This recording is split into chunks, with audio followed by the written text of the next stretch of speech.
happened on January 25th that made a nation rise. It is January 25th, 1952. You are watching the news. Right now, it's the day before the Battle of Alismelia. For the past 2 days, a group of 80 men have been holding off thousands of British soldiers. But if you ask me, it doesn't look good. In the 1950s, Egypt was occupied by the British. King Farouk lived in a palace while everyone else lived in poverty. People were fed up with the king and the British. They wanted change. It was only a matter of time until something happened. But it was hard to find because most shops had shut down early due to the unrest. This is when they remembered the police stations. Soon, though, they realized they were trapped. British soldiers were outside, blocking all exits. Around midnight, they heard footsteps approaching. It was a group of British officers led by Major General Charles Lardis, commander of the British forces in Egypt. He had come to deliver a message from King Farouk. If the protesters agreed to lay down their weapons and leave the station peacefully, they would be pardoned and allowed to go free. We don't know exactly what happened next, but at some point, British soldiers tried to enter the building, but they were beaten back. They blew open the doors and windows, but the officers were prepared. They had sandbags protecting them. This is when things got interesting. When that failed, they brought in the big guns, literally. They opened fire on the building, destroying the walls and sending bricks flying through the air. At 9 a.m., British tanks rumbled into position. By 3 p.m., the building was destroyed, its walls torn apart by bombs and bullets. The defenders were exhausted and running out of ammo. The officers took cover behind sandbags, whatever they could find. We know this because of what happened next. Most of them were released after a few weeks, but 15 were executed, including Adel Hussein, Fawzi Qatada, and Hassan al-Said, a spark that started the 1952 revolution. It showed Egyptians that the British could be beaten. It also showed them that their country was worth fighting for. Because of this, we should remember these 80 officers and what they did on January 25th, 1952. They became martyrs for the Egyptian revolution. So they called off the attack and retreated. That is, until the British brought more reinforcements. The attackers grew bolder. They climbed onto the roof of the building and tried to break in. It was suicide, but they didn't care. To the rioters, the police were heroes. Stations were completely surrounded by British soldiers. Why? Well, that's not entirely clear. But those never worked. But instead of ending the siege, they kept attacking. They are running low on food and water, but they refuse to surrender. Here is what we know about them. Then there was Lieutenant Colonel Fawzi Qatada.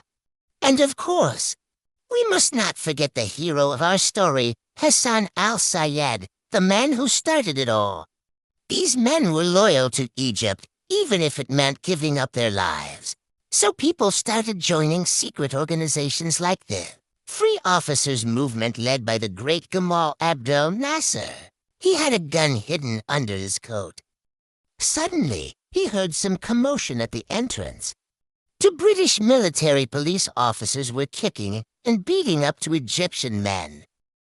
He knew that their leader, Major General Charles Lardis, wanted the police station at any cost. He ordered his men to surround the building and block all exits. Then he waited. He knew that sooner or later the defenders would have to come out.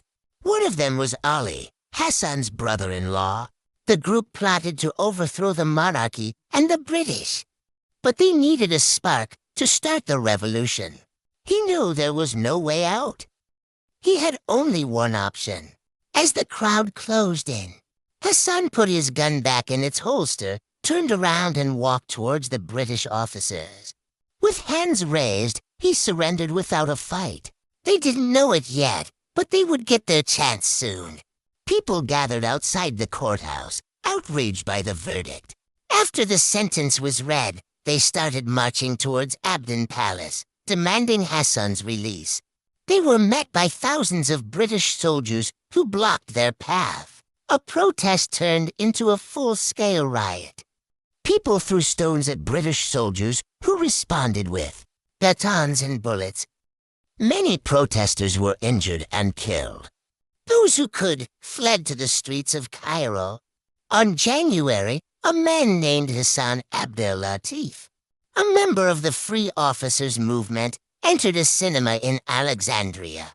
When the smoke cleared, Hassan found himself surrounded by angry Egyptians and British officers. The next morning, Hassan stood trial in a makeshift court. He was charged with murder and sentenced to death. As the sun set, people looked for shelter. They were armed with guns, rifles, grenades, and even tanks. At the Al-Azhar station in Cairo, about 400 protesters took shelter. To everyone's surprise, the protesters refused to leave. This is where our story starts. They were outnumbered, but they were not outgunned. But it wasn't enough.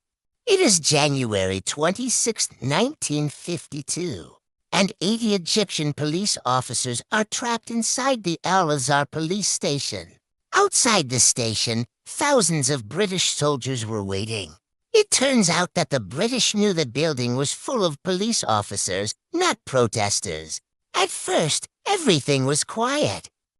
The British soldiers surrounded the building and kept watch. Around 7 a.m., British soldiers started throwing grenades into the building. First, British soldiers tried to flush the officers out with tear gas. Don't forget to subscribe and check out our other videos. Thanks for watching. For hours, the officers held out against the British. Inside, the officers fought back.